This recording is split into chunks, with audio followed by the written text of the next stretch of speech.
Hoy he preferido guardar silencio y que fueran las víctimas de Adamuz las que abrieran el Caminando por la Vida de hoy.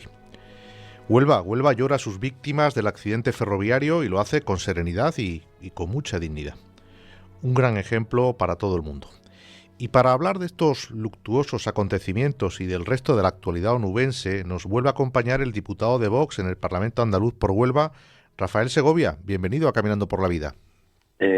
Muchísimas gracias por invitarme a vuestro programa otra vez, Francisco. Estoy encantado de estar con vosotros. Acabo de llegar ahora mismo del Parlamento y de Sevilla, y como sabe, aquí además se anuncia esta noche que puede haber un temporal. De hecho, hemos acortado un poquito las comisiones en las que hemos intervenido, y encantado de estar con vosotros el tiempo que queráis para lo que queráis. ¿Cómo están, Rafael, los ánimos por Huelva después del funeral del pasado 29 de enero?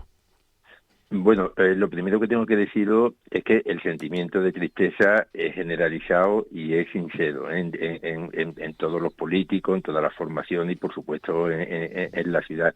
Hay que tener en cuenta que Huelva es una ciudad mediana o chica, no llega a los 150.000 habitantes, la provincia tiene unos 550, o algo menos, y aquí nos conocemos todos. O sea, si no es que conozcamos todas las víctimas, pero tenemos familiares, tenemos amigos, tenemos compañeros de trabajo, porque a uno le ha fallecido un hermano, a otro el hijo, el padre, y realmente la noche aquella fue muy triste, porque antes de que se fueran dando noticias sobre las víctimas, pues ya teníamos noticias, pues por ejemplo, de la niña esta de 6 años que habían encontrado y que los padres no aparecían, que es muy amigo de Miguel Ángel Sánchez, el diputado provincial nuestro aquí en Huelva, de hermanos, de compañeros de trabajo. Entonces, quiere decir que aquí nos conocemos más o menos todos. Ese tren, además, quiere decir, Huelva con Madrid tiene muy pocos trenes. Ese tren lo hemos cogido todo el mundo alguna vez, y aquella noche además estábamos muy temerosos de recibir alguna llamada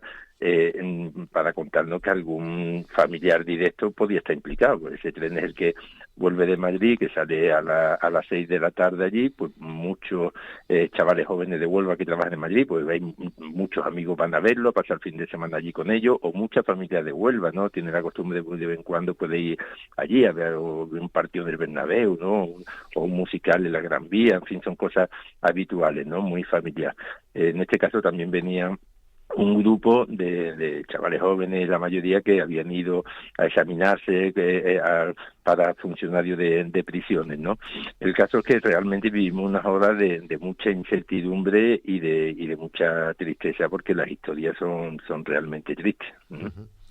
Los que plantearon el funeral laico no tenían ni idea, ¿no?, de cómo somos en Huelva y cómo sentimos en Huelva, ¿no? Mira, yo y a mí no me gusta hacer demagogia con estas cosas, pero vamos, aquí en Huelva, bueno, lo sabe, aquí está la Virgen, tenemos la Virgen del Rocío, está la Virgen de los Milagros en Palo, la Virgen de la Bella Lepe, la Virgen de la Peña, que sí, aquí que en Huelva la Virgen de la Cinta, que sí, prácticamente todos los pueblos tienen su romería, pero es que lo más importante es que, pues, gracias a Dios, aquí tenemos normalizado. O sea, hay muchos chavales que se meten debajo de paso porque a lo mejor no son creyentes, pero que lo ven como tradición, como cultura, y por supuesto con todo el respeto del mundo, y son muchos la gente aquí que a lo mejor no son creyentes, pero que bueno, van a bautizos, van a primeras comuniones, y los que somos cristianos pues lo acogemos bien, como es razonable, y ellos tampoco tienen ningún problema ni para allá. O sea, que hacer una separación aquí de laicos y de cristianos es absurdo, porque aquí la religión la llevamos todo en la sangre, pero es que yo diría que hasta los no creyentes, porque aquí tenemos, gracias a Dios, una cultura familiar, una cultura con unos valores que son valores cristianos, hasta los no creyentes, porque esto forma parte de la educación y de los valores que vamos transmitiendo de generación en generación. Por otro lado, como tú sabes, España, porque mucha gente siempre está el grupito, digamos, que se ofende, que dice que España es laica. Vamos a ver, España no es laica constitucionalmente, España es aconfesional. que no es lo mismo. A confesional es que no hay una religión oficial, pero se admite que hay religiones y además precisamente en la Constitución habla de las que hay que tener una relación preeminente con la religión cristiana, ¿no?, y católica, que es la dominante en España. Entonces, esas separaciones que se están haciendo aquí, desde luego en Huelva, no tenía sentido ninguno. Yo no entendí personalmente cómo Juanma Moreno, el presidente de la Junta, fue capaz de pactar un funeral laico con Pedro Sánchez, ¿no?, cuando todos sabíamos que desde luego eso no iba en consonancia con el sentimiento de la gente de aquí de Huelva y de Andalucía en general, y yo creo que de España también, pero desde luego aquí en Andalucía el sentimiento religioso y el sentimiento mariano está muy arraigado. Uh-huh. ¿Tuviste la oportunidad de asistir al funeral, Rafa? Pues nosotros, porque este es un tema que sí me gustaría aclararlo, además ya que me da la oportunidad de hacerlo. En principio, quizás motivados precisamente por el funeral laico, pues muchos de los familiares de los afectados declararon públicamente que no querían que se politizara. Entonces, el partido desde Madrid dijeron, bueno, no vamos a politizarlo, ellos no quieren politizarlo, nosotros no vamos a estar como partido. La mejor manera de no politizarlo es no estar como partido. Entonces, a título individual, todos mis compañeros de aquí de Huelva estuvieron y yo no pude estar, y además con gran dolor de mi corazón, porque coincidió exactamente con mi intervención en Sevilla, en el Parlamento, porque el presidente estuvo presente aquí, pero no se anuló, que yo pienso que se debía de haber suspendido, pero bueno, no se suspendió la sesión de pleno del Parlamento de Andalucía, en la que intervenía precisamente Antonio Sanz para dar una serie de explicaciones, y lógicamente nosotros teníamos preguntas que hacer, ¿no? Entonces yo pensé realmente además que si en el accidente pues los sanitarios, los médicos, los bomberos, los guardias civiles, los policías, todo el mundo había cumplido con su obligación. Mi obligación ahora mismo era ejercer de político, el partido quería que yo me encargara de este tema y hacer preguntas pertinentes que todavía no se han aclarado, porque habrá que aclarar muchas cosas.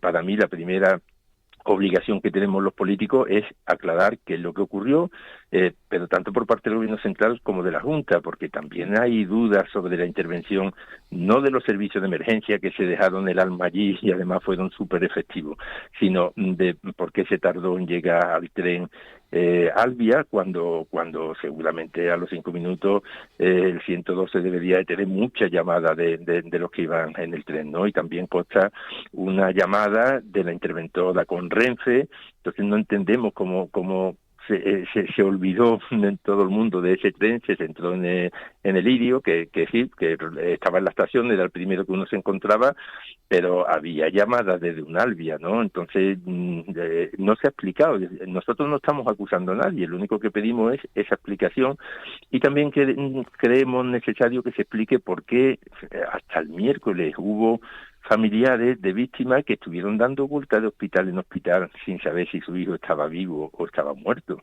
Eso es horroroso. Yeah. Cómo se va uno a la cama sin saber si tu familiar, si tu hermano, si tu hijo. Esto le pasó concretamente al de la familia Samodano, el hermano del padre que falleció, digamos, en el accidente, con la mujer, con un hijo, y con un hijo de este señor que estaba buscando a la familia, ¿no? La familia de la niña de 6 años que ha sobrevivido, ¿no? Uh-huh. Entonces, hay que decir, ¿cómo es posible que se tarde tantas horas? Tenía que haber un listado de personas de las que están ingresadas a los hospitales, y a cualquiera que esté buscando decirle, bueno, pues en este hospital hay alguien de sus características, si es que no se le quiere decir el nombre, pero realmente a nosotros sí nos parece que eso es un fallo, no digo imperdonable, porque todo se puede perdonar, pero hombre, tendrían que pedir perdón de alguna manera y justificarlo, ¿no? También ahí ocurre que los 200 bomberos del consorcio de Córdoba se ofrecieron voluntarios y le dijeron que no, pues a lo mejor resulta que sobraban, ¿no? Pero creo que habría que dar una explicación de todas estas cuestiones, ¿no? Entonces lo primero es la transparencia absoluta, conocer la verdad, pero toda la verdad, no solo la verdad de un lado, porque aquí ya empezamos con la política, que si uno le piden al otro, los otros a uno. Hombre, hay que saber absolutamente toda la verdad, habrá que depurar responsabilidades, si las hay, que nosotros entendemos que en algunos casos claras, y hombre, y sobre todo tomar medidas para que no vuelva a ocurrir, porque el estado de las vías, lamentablemente, pues ahora mismo queda en entredicho, pero en toda España, porque si aquí lo que ha ocurrido ha sido un fallo concreto en la soldadura entre una vía antigua y una nueva, pues suponemos que en España tiene que haber mucha soldadura entre una vía antigua y una nueva, o no sabemos cuánta, pero bueno, nos lo tendrán que explicar, ¿no? Y nos lo tendrán que decir. Entonces, nuestro papel como político no es agradable, como tampoco es agradable, digamos, el papel de todos los profesionales que acudieron allí, porque es muy duro meterse en un tren siniestrado sin saber exactamente en qué situación te vas a encontrar las personas allí, ¿no? Pues bueno, si nosotros tenemos que exigir aclaraciones, pues las exigimos educadamente, siempre, sin acritud, por supuesto, y con la intención, efectivamente, de estar al servicio de la verdad y al servicio de las víctimas, sin más. Es verdad que el funeral luego ha generado, por lo de siempre, pues hay gente que quiere aprovechar las circunstancias para sacar un rédito político y bueno, pues son situaciones un poco lamentables, pero dentro, diría yo, del ejemplo que ha dado Huelva, que realmente el comportamiento de todos mis paisanos que estuvieron allí, yo creo que fue un ejemplo para toda España de cómo hay que afrontar un tipo de situación, dando siempre prioridad al dolor de los familiares por las víctimas. Las víctimas y sus familiares se muestran, por lo pronto, empeñados en llegar a conocer la verdad, ¿no? La verdad acerca de las causas del accidente, ¿no? Sí, que sí, precisamente allí mismo en la vista, ¿no? Una de las peticiones era conocer la verdad. Pero yo siempre añado, por si acaso, porque al final, queramos o no, todo el mundo está politizado de alguna manera, y bueno, pues no, yo siempre añado la verdad, toda la verdad, de un lado y de otro lado. Y hay que llegar hasta el fondo y aclarar absolutamente todas las cuestiones. Y después, sobre todo, mirando al futuro, y no con espíritu de venganza, simplemente hay que decir que si un político lo hace mal, debe pagarlo, y ya está. Después, yo no estoy hablando ya de responsabilidades penales y esta otra, que yo creo que va por otro sentido. Nosotros lo que demandamos del Parlamento, lógicamente, son responsabilidades políticas, si las hubiera, que hay que determinarlas, como es lógico. Durante muchos años, una de las promesas incumplidas del bipartidismo ha sido llevar el AVE a Huelva, ¿no?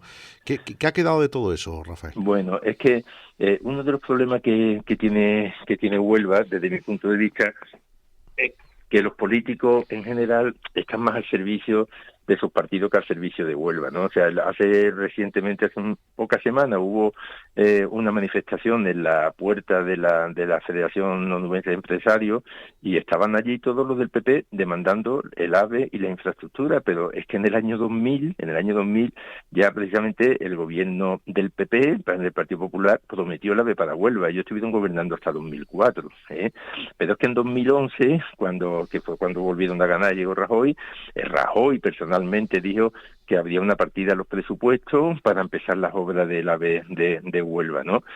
Posteriormente Ana Pastor, Fátima Báñez, o sea, muchos políticos del PP lo han prometido y estuvieron gobernando de 2011 a 2018 y tampoco lo hicieron. O sea, entonces, pero como eso, todas las infraestructuras de Huelva, pero en general, bueno, pues parece que los ciudadanos de Huelva no son, digamos, muy vengativos y la memoria es corta en ese sentido, y uno no se acuerda, y aparecen en las manifestaciones, como han aparecido la de Mercosur a favor de los agricultores, cuando acababan de votar ellos a favor del acuerdo con Mercosur, y aparecen y dicen sin importarle absolutamente nada que están en contra de Mercosur, cuando acaban de votar a favor. O sea, entonces, claro, yo cuando los veo, y insisto, aquí en Huelva nos conocemos todos, yo con mis compañeros me llevo bien, del PP y también del PSOE, no tengo ningún problema con él, pero yo me quedo asombrado con este tipo de actitud, ¿no? Entonces, hombre, yo lo que sí creo que cada vez la gente lo tiene más claro, ¿no? O sea,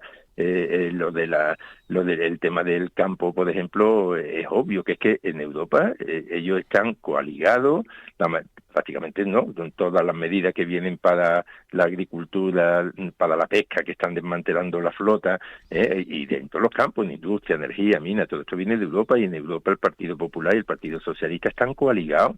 Entonces eso es lo primero que tenemos que tener claro. Ellos hasta ahora juegan a poli bueno, poli malo, el PP está con los agricultores, veces al final unos captan el voto de un lado, otros captan el voto del otro, pero al final van todos al mismo saco.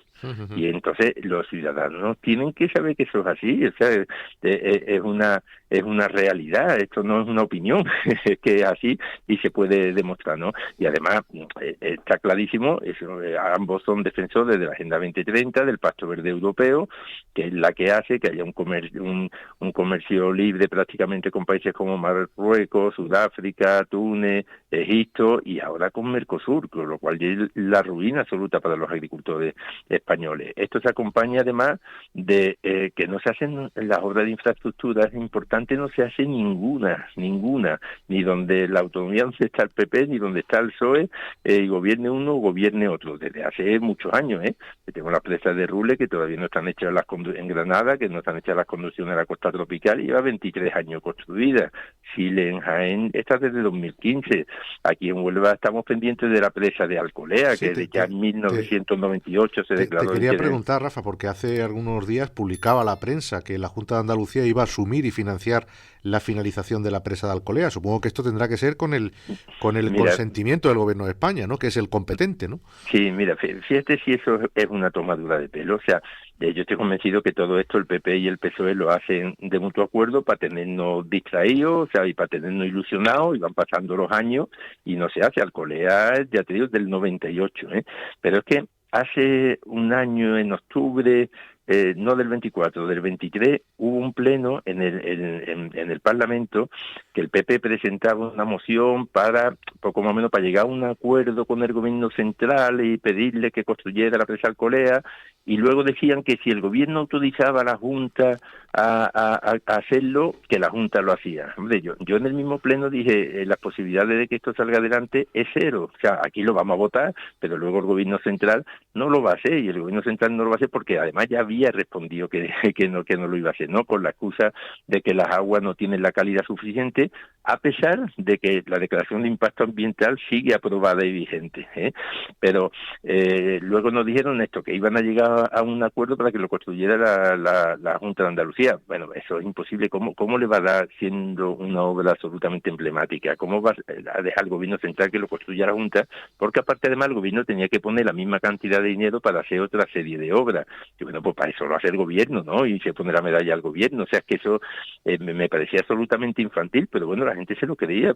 Hablo de personas que tienen puestos relevantes en asociaciones agrarias. Digo, pues ¿cómo va? Eso no va a ocurrir. Yo dije, vamos, además me arriesgué y están ahí las intervenciones, eso no va a ocurrir. Y efectivamente, hace ya un mes y medio, aproximadamente 2 meses, quedaron en que no se hacían, que el gobierno central no contestaba. Total, vino precisamente el consejero aquí a Huelva a decir que era imposible y que no habían llegado a ese acuerdo, aunque estaban ya a punto de hacerlo y llevaban muchos meses diciendo que estaban a punto de hacerlo, pero al final, ¿qué es lo que ocurre? Pues al final ocurre lo que pasó precisamente en una comisión, estando yo presente, en la que Catalina García, la consejera de Medio Ambiente, le decía a un diputado del PSOE que sí es cierto. El diputado lo había acusado de que el PP había llegado al acuerdo de Doñana por la presión internacional, y esta señora le dijo que sí. Dice, nosotros hemos llegado por la presión internacional y ustedes también. Yo me quedé asombrado escuchando aquello. Digo, bueno, pues esto es un bombazo, ¿no? O sea, que no han llegado por el interés de los agricultores nada, sino porque se lo han dicho de Europa, básicamente. Hicimos una nota de prensa y la prensa no lo publicó. Así que claro, la prensa está controlada. La propaganda institucional la manejan en Andalucía, lógicamente, en la Junta el PP, en Madrid el PSOE, y no lo publicó nadie. Para mí era una notición, pero vamos, que eso está ahí. Vos puede pasar las imágenes con las declaraciones de los dos diciendo que eso se había hecho por la presión internacional, ¿no? Y fíjate que ya hemos hablado de este tema otras veces, que las ayudas que van a dar los agricultores por renaturalizar 400 hectáreas que dejan de producir, que actualmente facturan unos 100.000 euros al año, y le van a dar a los agricultores 100.000 euros por 30 años renaturalizada. O sea, es una ruina absolutamente para la zona, pero lo más triste es que estamos hablando de 400 hectáreas. Las 400 hectáreas se riegan con 2 hectómetros cúbicos de agua al año, 2. En Huelva hay embalsado ahora mismo más de 1.200. O O sea, que sí que estamos hablando, es una tontería, pero es que ellos lo hacen por ideología, el PP también, aunque haga creer que no. Es el Pacto Verde Europeo. En Europa hay que acabar con la agricultura en Europa, y de hecho la propia Europa está ayudando a Marruecos a construir embalses y a sembrar olivo y a sembrar fresa y a sembrar todo. Entonces tenemos que tener muy claro qué es lo que ocurre. Yo siempre digo que si estamos en una batalla, tú tienes que saber quién es tu enemigo y quién es tu amigo. Es que aquí no se sabe. Muchos agricultores creen que el PP es amigo cuando el PP está a favor del Pacto Verde Europeo de la Agenda 2030, exactamente igual que el PSOE. Muy rápidamente, Rafa, ¿por qué es tan importante para Huelva la obra esta de la presa de Alcolea? Pues la presa de Alcolea, mira, en Huelva hay agricultura, pero tenemos también industria. La industria de Huelva, además, el hidrógeno verde se va a hacer unas inversiones ahora mismo importantísimas. Aquí en Huelva el hidrógeno verde se hace con agua, y por cierto que el hidrógeno verde, que esta empresa industria viene aquí cerca al ladito de Huelva, al palo de la frontera, entre Palo y Huelva, y va a consumir unos 5 o 6 hectómetros cúbicos de agua anuales, que es más de los de las 400 hectáreas de los otros, pero nadie ha puesto ninguna pega para que se monte aquí esta industria y consuma ese agua. O sea, y con menos se podían regar, como digo, las hectáreas situadas al norte de la corona forestal de Doñana. Entonces, la presa de Alcolea tendría una capacidad para 246 hectómetros cúbicos.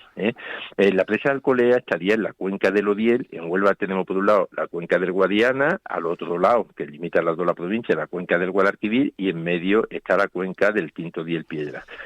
Y la cuenca del Odiel es la que más agua tiene de España probablemente ahora mismo. La que más agua, digo, en términos relativos. O sea, los embalses están prácticamente al 100%. Y en esa cuenca estaría la presa de Alcolea, que está construida al 23% aproximadamente, pero que se pararon las obras en 2017. Claro, con esos 240 hectómetros cúbicos, estamos hablando que se podían regar pues unas 24.000 hectáreas, para que te hagas una idea. O sea y estamos hablando que ahora las ayudas son para 400, habría para más de 20.000 hectáreas de regadío. Pero además garantizaría el agua también a la industria. Y es más, sería la mayor garantía que habría para que no faltara agua en Doñana. Y en Huelva no falta agua, lo que pasa es que hay que embalsarla para las épocas, lógicamente, que no llueve, ¿no?